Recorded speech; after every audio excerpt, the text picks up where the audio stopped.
I was at my local pub the other evening watching a football match live on Sky. I was with a friend of mine, and next to us there's a really interesting guy. He was quite flamboyant. He was clearly a writer, a producer.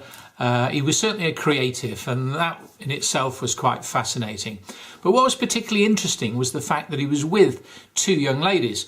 This was an elderly gentleman. The two young ladies, one was French and one was, I think she was Far Eastern or maybe Japanese, I don't know.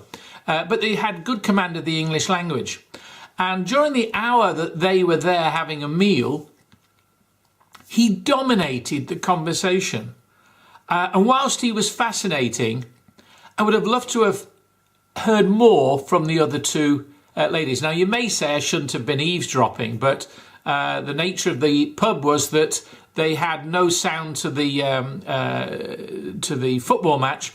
And anyway, Manchester United weren't playing. I think it was Everton and Manchester City, one of those two teams. Anyway, the point I want to make was I was just dying for him to ask them a question, get them engaged, sort of be interested in them. Instead, he dominated the conversation. And I just felt that was so typical of a lot of males at networking events. Number of times I've been to events, I always show an interest. I ask questions.